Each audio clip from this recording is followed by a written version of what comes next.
Apa sih Type Dream itu gitu. In Type Dream itu sekarang iteration paling barunya kita tuh jadi an all-in-one toolkit for creators. Jadi kalau kamu pengen bikin kayak forms, a website, a product page, mau jualan, any kind of web page in general bisa lewat kita, nggak usah pakai coding. Jadi waktu itu sebenarnya kita tuh ada perusahaan sebelum kita bikin Type Dream, kita bikin authentication kayak password logins, pakai email magic links, pakai OTP. Nah, waktu itu kita tuh mau cater towards orang-orang yang bukan developers kan. Jadi terpaksa bikin kayak plugin gitu buat website builder lain. Terus akhirnya kita dapat beberapa request orang-orang tuh minta dibikinin buat Notion gitu. Cara kita marketing tuh mungkin beda ya sama company-company lain.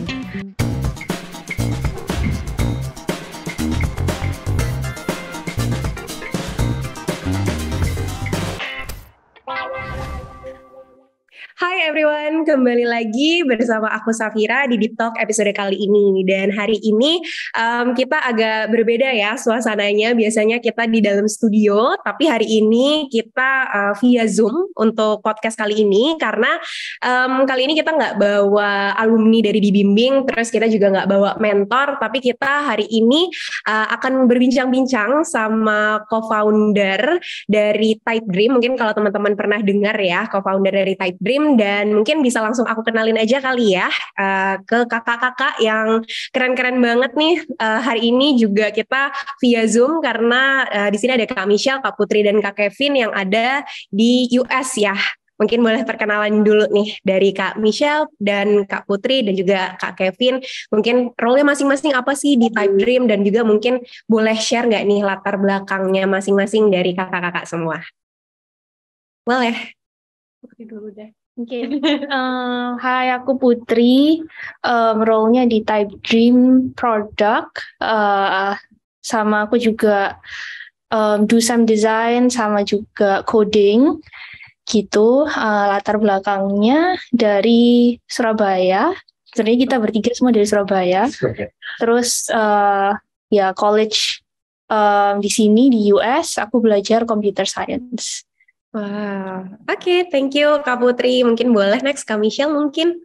Halo, aku Michelle. Di Type Dream aku in charge of marketing, apalagi ya, HR, finance, ya gitu-gitulah. Biasanya yang di social medianya Type Dream tuh ada mukanya aku semua. Yes, I see di social medianya. Aku juga udah cek-cek LinkedIn-nya. Kakak sangat ini ya, aktif banget ya. Yes. Oke, thank you Kak Michelle. Mungkin boleh next-nya ke Kak Kevin. Boleh. Ya, kalau aku di sini kita co-founder semua. Terus roleku mainly growth sama product gitu. Terus dulu sama juga belajar computer science kayak Putri di sini. Terus kita actually ketemunya waktu di community college di sini dari tahun 2015. Gitu. Oke. Jadi udah kenal dari 2015 ya semuanya berarti. Kalau yang masalah itu, ya kita ketemu di kelas computer science pertama di college tahun 2015. Terus ya kenalan, sama-sama orang Indo gitu kan. Terus ya dari sana mulai bikin project bareng. Awalnya sih tugas-tugas sekolah, tapi lama-lamaan tugas-tugas di luar sekolah. Bukan tugas sih, project-project di luar sekolah juga. Soalnya kami berlima emang interested hal-hal yang sama gitu. Terus setelah lulus kami akhirnya decide untuk bikin startup bareng. Oh wow, keren. Oke, berarti mungkin dari tadi kita udah ngomongin Type Dream gitu ya. Mungkin di sini teman-teman viewers dari Dibimbing mungkin kalau ada nih yang nggak tahu apa sih itu Type Dream, mungkin boleh nggak nih salah satu dari kakak ada yang ngejelasin apa sih Type Dream itu gitu. Boleh saya ambil. Mungkin Type Dream itu sekarang iteration paling barunya kita tuh jadi an all-in-one toolkit for creators. Jadi kalau kamu pengen bikin kayak forms, a website, a product page, mau jualan, any kind of web page in general bisa lewat kita, nggak usah pakai coding. Terus hopefully kita bisa cover kayak 90% of use case di internet gitu. Kira-kira kayak gitu. I see. Berarti udah dari kapan nih Kak? Mungkin kalau boleh tahu Type Dream dibuatnya. Dari January 2021. Oh wow, berarti udah 2 tahun ya Type Dream itu ada berarti ya? Oke. Berarti mungkin boleh nggak sih Kak juga dijelasin nih awal ide munculnya Notion nih, pengen bikin Type Dream deh gitu, pengen bikin website yang mungkin nantinya ngebantu mungkin UMKM atau mungkin ngebantu ya perusahaan-perusahaan kecil lah gitu ya, yang pengen bikin website tuh dari mana sih awal idenya gitu? Boleh. Jadi waktu itu sebenarnya kita tuh ada perusahaan sebelum kita bikin Type Dream, kita bikin authentication kayak password plugins, pakai email magic links, pakai OTP. Nah, waktu itu kita tuh mau cater towards orang-orang yang bukan developers kan. Jadi terpaksa bikin kayak plugin-plugin gitu buat website builder lain. Terus akhirnya kita dapat beberapa request orang-orang tuh minta dibikinin buat Notion gitu. Terus kita tuh kan bingung, udah habis bikin beberapa buat website builder lain. Terus kenapa kok pakai Notion? Ngapain emang di Notion butuh dikasih authentication gitu kan? Terus ternyata yang kita sadar itu dibuka matanya sama mereka tuh bikin website di Notion gitu. Itu yang bikin kita lebih bingung lagi kayak kenapa kok kalian tuh ngelakuin itu? Nah intinya singkat cerita yang kita sadar itu hampir semua software di dunia yang dalam sejarah udah dibuat itu selalu ada regenerasinya. Jadi setiap kayak generasi baru itu pasti punya email tool baru, pasti punya note taking tool baru, pasti punya website builder baru. Nah waktu itu ya kebetulan kan coincidence ada masalah yang kita lihat, terus orangnya juga banyak, marketnya gede, jadi kita nyoba gitu. Oke, kalau misalnya kita mau bikin website builder buat generasi baru ini, mulainya dari mana gitu ya? Terus yang kita belajar itu banyak dari kita tuh pakai tools-tools kayak Notion, Slack, Discord, semuanya tuh punya slash command kan, yang gimana pakai slash terus bisa lakuin certain action, certain commands to create elements. Nah terus kita mulainya awal dari sana kayak coba kalau kita redesign this tool tapi pakai a familiar feel yang orang-orang udah kebiasaan, gimana kira-kira? Nah dari sana kita dapat ini kira-kira kayak sekitar 500 user pertama kita, terus mulai dari sana mulai mulai masuk ke dalam use cases-nya dan lain-lain sampai ya hari ini gitu. Wow, keren banget. Berarti kalau boleh tahu nih Kak, tadi kan 500 users pertama gitu ya. Kalau sekarang nih boleh tahu nggak nih kira-kira sudah berapa banyak user sih gitu yang pakai Type Dream? Boleh. Sekarang sih kita mungkin kisaran di 30 ribuan. Wow, 30.000 user yang udah pakai Type Dream. Berarti kalau ini aku juga pengen tanya, berarti mungkin ke Kak Michelle ya yang tim marketingnya gitu. Mungkin kalau misalnya dulu nih Kak Michelle gitu, pertama kali tahun 2021 mungkin kan belum ada yang tahu nih Type Dream apa. Gimana sih pertama kali gitu bisa dapat 500 user sampai sekarang 30.000 user, gimana sih marketingnya gitu dari Kak Michelle? Oke, waktu di awal-awal nih kita ngelakuin hal yang namanya do things that don't scale, artinya lakukan hal yang nggak bisa besar gitu. Jadi contohnya kita tuh reach out ke target market kita waktu itu kan orang-orang yang bikin website di Notion ya. Jadi kita liatin semua orang yang websitenya di Notion, terus kita bikinin ulang pakai Type Dream, terus DM mereka lewat social media, ini kita bikinin nih, mau nggak pakai gitu. Banyak banget kita DM orang banyak, terus beberapa bales kan, terus yang bales ya kita ajak kenalan, jadiin temen, terus suruh mereka promote Type Dream di social media mereka, terus akhirnya lebih ke arah word of mouth itu sih, dari satu orang ke orang lain lagi. Oh, makanya sampai sekarang ada 30.000 user ya. Wow, keren. Oke, berarti mungkin aku juga pengen tanya nih mungkin ke Kak Putri juga gitu. Mungkin boleh nggak sih sharing tentang mungkin alasan gitu ya yang menginspirasi dan memfokuskan Type Dream ini menjadi mungkin produk yang easy to use dan juga mungkin ngejangkau non-code builders gitu. Mungkin kan karena Kak Putri di sini sebagai in charge in products juga tadi ya gitu. I guess mulainya karena orang-orang tadi yang bikin websitenya tuh pakai Notion itu mereka lebih kebanyakan orang-orang dari community no code itu yang memang mereka bukan programmer dan juga bukan desainer kebanyakan gitu. Jadi dari situ karena target orangnya skill levelnya seperti itu, jadi produknya kita memang mesti gimana caranya supaya orang-orang ini tuh bisa bikin website yang bagus yang juga kompetitif sama orang-orang lain tanpa mereka perlu bisa punya skill-skill itu gitu sih. I see. Berarti aku juga kepo deh, karena kan mungkin dari kakak-kakak ini kan background-nya keren banget nih gitu. Terus mungkin kalau di sana gitu ada Silicon Valley companies gitu ya, banyak banget. Tapi kenapa sih akhirnya decide untuk berani gitu bikin startup gitu ya? Karena kan apalagi mungkin dari Indonesia tuh kayaknya nggak sebanyak itu ya untuk di sana berkarir terus bikin startup gitu. Banyaknya berkarir gitu. Mungkin boleh nggak nih dijawab? Boleh, boleh. Mungkin saya cerita dikit ya tentang kenapa kita daftar.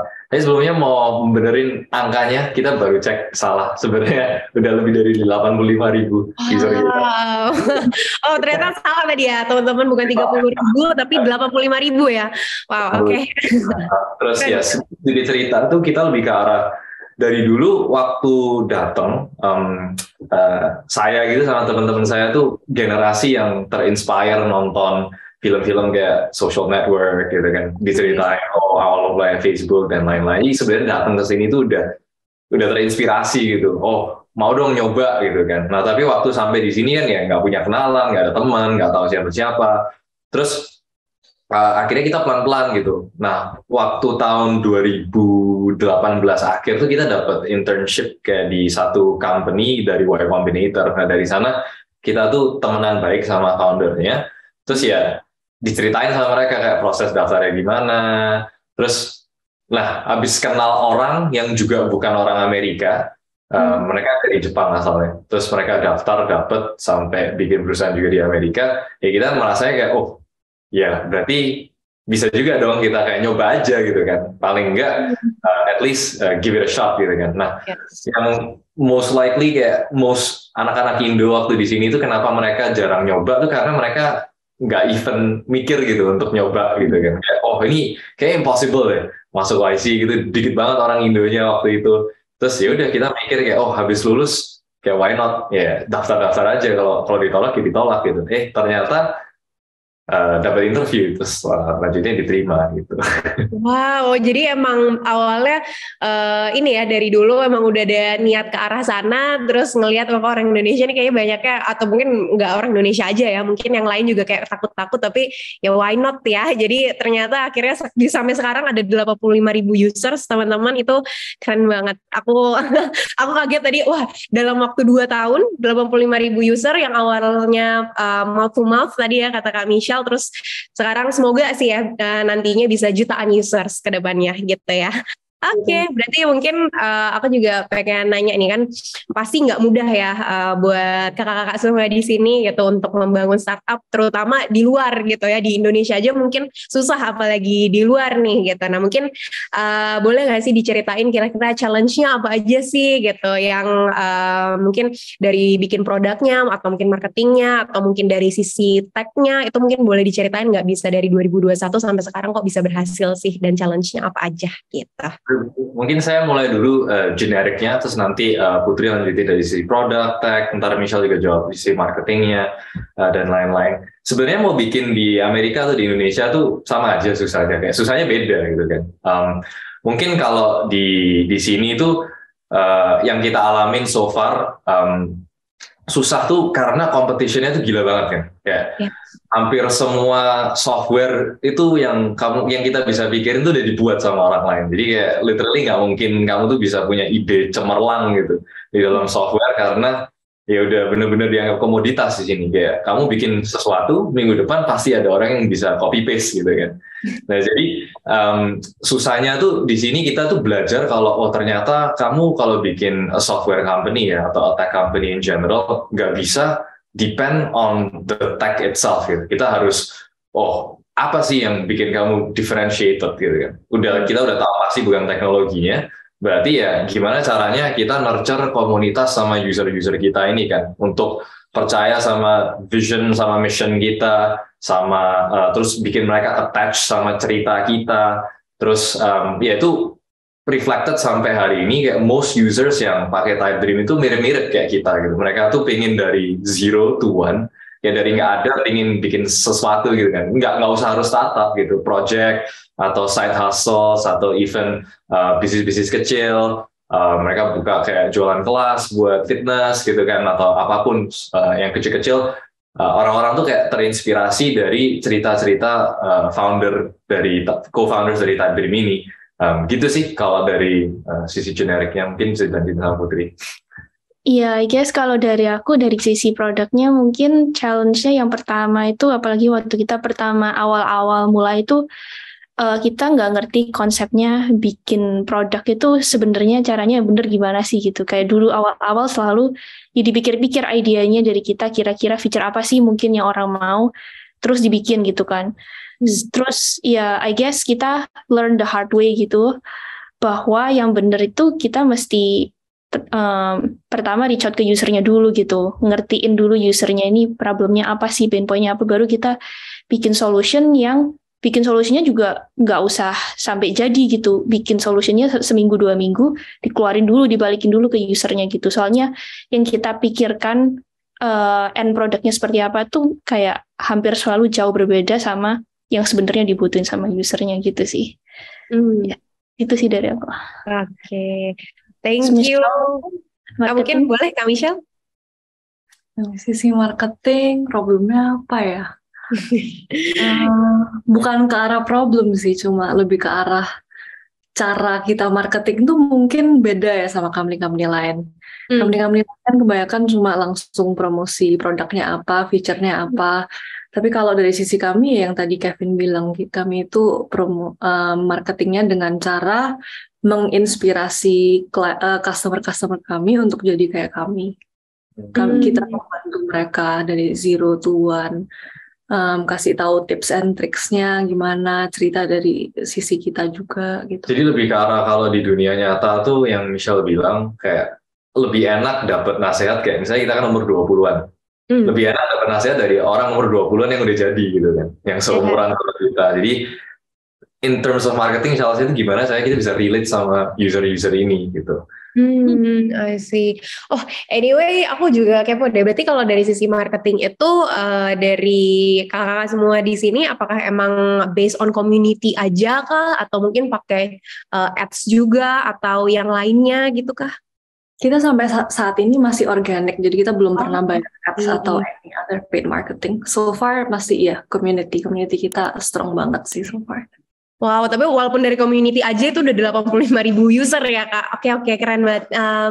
Mungkin aku juga pengen tanya nih, kan kadang kalau misalnya buat di dunia mungkin co-founder gitu ya, kadang ada yang pengen nih tampil di social media gitu, ada yang enggak, pengennya di belakang layar aja. Nah ini kalau misalnya dari kakak-kakak nih, aku lihat nih profilnya di social media keren banget, ada di Forbes 30 under 30 ya kalau nggak salah, terus pokoknya featured in many many news gitu lah. Mungkin boleh nggak nih diceritain kenapa sih pengen muncul gitu ke permukaan? Ya, sebenarnya muncul nggak muncul kita nggak sampai pingin masuk publications gitu sih. Kita lebih ke arah kalau buat user kita mau relate sama mereka nggak apa-apa kita muncul, dan majority of the time itu bakal Michelle atau Putri kan yang muncul. Sisanya 3 cowok yang lain kita lumayan jarang-jarang gitu. Nah kalau masalah publication tuh lebih ke arah mereka sih yang reach out ke kita daripada kita yang nggak pingin tampil terus kita yang minta-minta sama mereka gitu. Jadi it's uncalled for, lebih ke arah sana sih. Oh, keren ya. Berarti aku soalnya ngelihat banyak banget feature in many news deh kakak-kakak semua. Jadi keren banget. Dan mungkin aku juga pengen tahu nih, mungkin dari kakak-kakak semua boleh di-share nggak nih mungkin role model atau mungkin sosok yang jadi panutan gitu untuk menjadi tech entrepreneurs gitu. Boleh. Michelle, Putri mau mulai dulu? Kalau aku sih mikir dari film ya, bukan dari sosok gitu. Tadi kan Kevin udah bilang tentang film The Social Network, itu film tentang Facebook. Terus ada satu lagi series namanya The Silicon Valley Series. Ceritain tentang orang bikin startup di Silicon Valley. Ya lebih ke arah dari 2 film itu sih kalau buat aku. Kalau saya sih ganti-ganti ya. Pertamanya waktu di Indo ya udah pasti nggak ada kan, waktu saya masih sekolah SMA nggak tahu mau lihat siapa gitu kan. Waktu itu sebenarnya juga belum ada industri teknologi gitu. Jadi lebih ke arah awalnya mulai dari film sama kayak Michelle gitu, Social Network dan lain-lain. Terus dulu saya udah waktu SMA tuh aktif di production sama Twitter, ya kebanyakan lihat lebih ke arah indie hackers gitu. Terus akhirnya waktu sampai di sini juga ganti-ganti. Waktu kita sampai di sini tuh awal-awal Tokopedia sama Gojek tuh naik.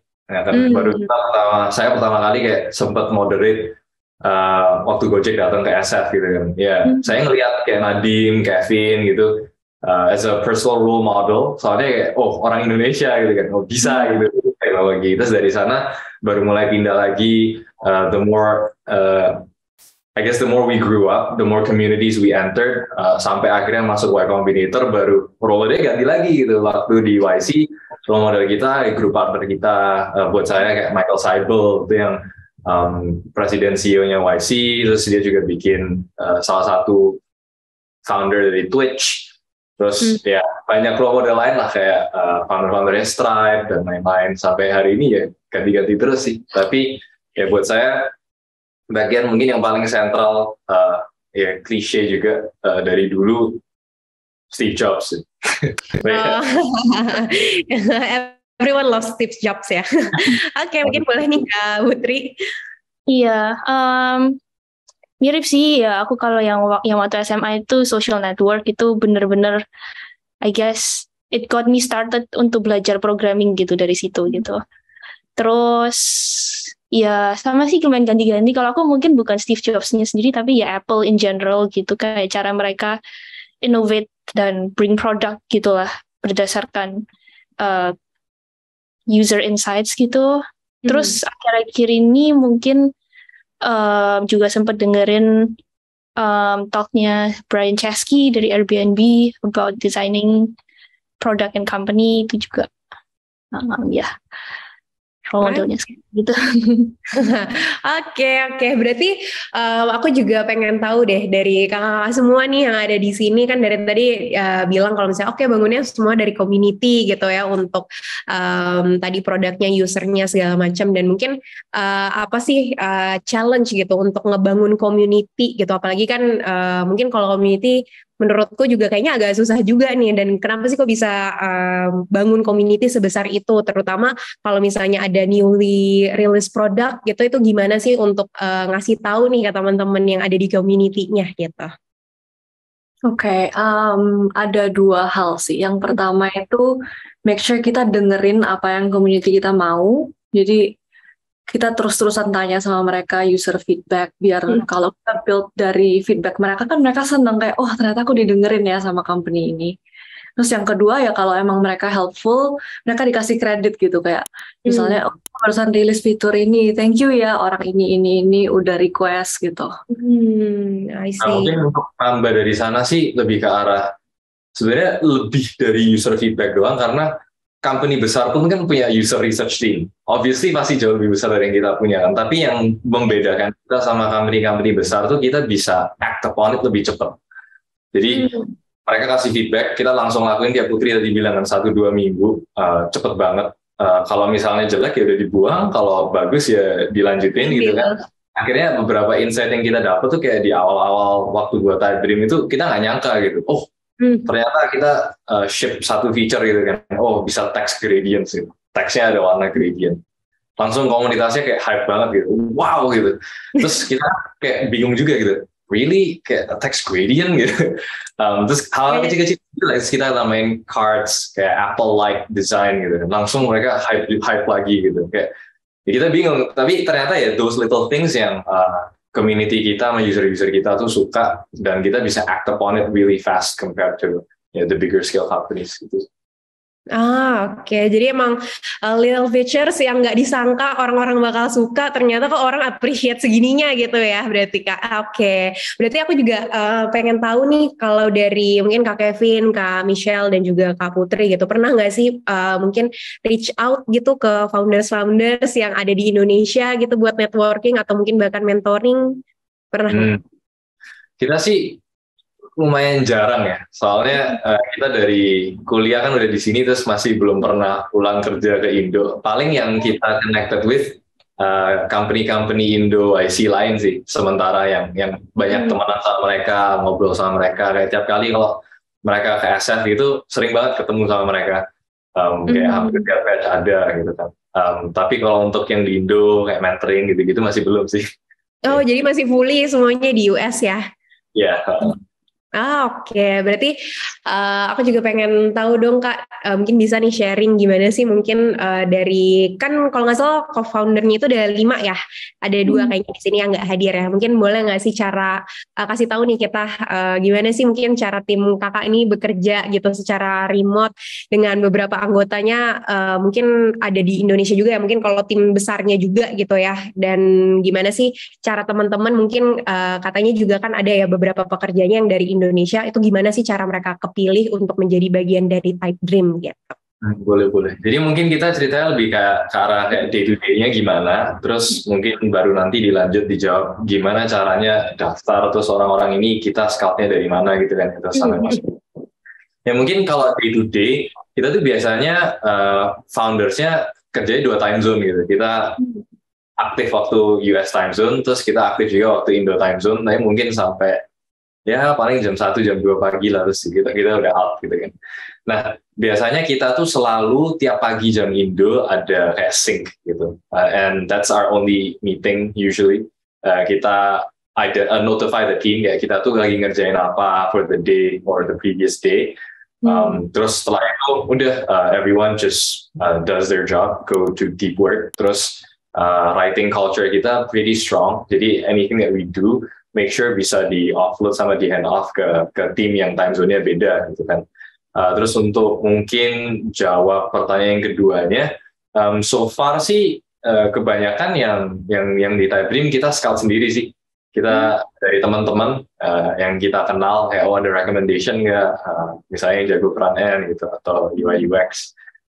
Terus yaudah kita ajak ngobrol, kalau cocok langsung aja gitu. Kita interviewnya kayak pretty fast. Kalau udah dikenalin sama temen kan juga lebih gampang gitu kan. Ya, mostly kayak gitu sih sekarang. Oke. Jadi biasanya kalau misalnya untuk tim dari Type Dream itu memang belum ada ya kalau misalnya untuk rekrutmen yang secara besar gitu. Jadi biasanya banyaknya rekomendasi dari teman ke teman ya. So far iya, kita udah nyoba beberapa kali kayak nge-post link di grup-grup, terus sempat kayak salah satu post kita di retweet sama locker gitu di Twitter.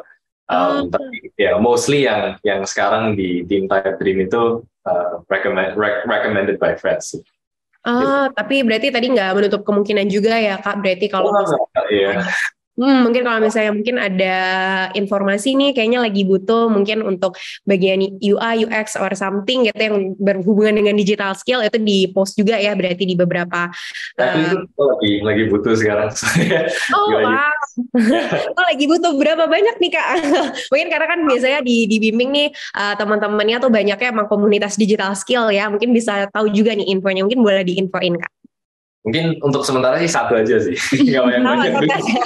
Mungkin boleh apa tuh? UI UX itu tadi. Oh, UI UX ya lagi dibutuhin. Oke.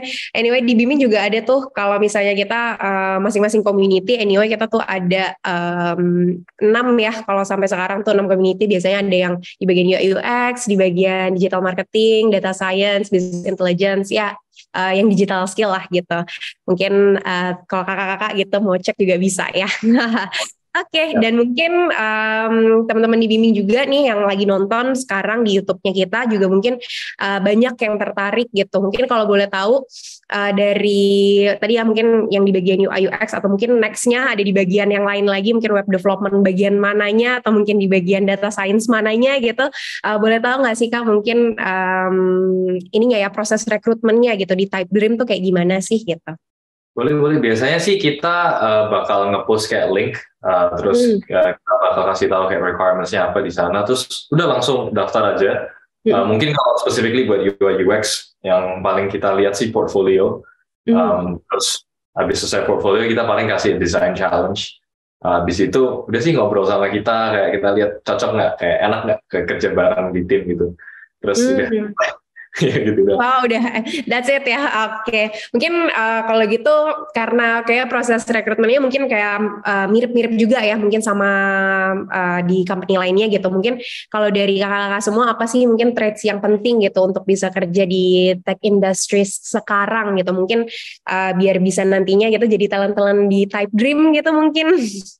Boleh. Jadi mungkin yang dari kita belajar tuh yang paling kita cari tuh kamu punya opinion sendiri. Jadi kalau kita discuss itu jangan diam aja gitu. Jadi pasti ada udah research sendiri, udah punya opinion sendiri, bisa kasih masukan gitu. Soalnya dari tim kita sih kita mungkin di company lain kayak kalau ada atasan gitu kan susah kan diajak ngobrol. Kalau kita lebih encourage, kayak it doesn't really matter what position you're in. Kalau kamu ada masukan kayak even misalnya kayak sekarang kan kebanyakan handle customer service Michelle gitu ya. Misalnya ada orang yang handle customer service, mereka kayak dapat laporan bug di sini, bug di sana, atau mereka pingin editornya kayak gimana. Nah kayak orang-orang kayak gitu udah in touch with the customer langsung on a daily basis kasih kita input. Ya kita really appreciate that kind of feedback lah dari mereka. Jangan diam aja gitu. Atau kayak ini kerjain ini ya udah selesai gitu kan. We want that kind of engagement in the team. Oke. Jadi emang untuk semuanya every opinion matters ya berarti. Oke. Mungkin kayaknya kita udah berbincang-bincang panjang nih dari kakak-kakak semua. Mungkin ada nggak sih mungkin pesan dan kesan gitu ya untuk teman-teman yang tertarik menjadi tech entrepreneurs, juga mungkin tipsnya untuk berani bergerak mencapai karir impian kayak kakak-kakak semua nih. Ya, I guess kalau dari saya sih lebih ke arah mulai dicoba.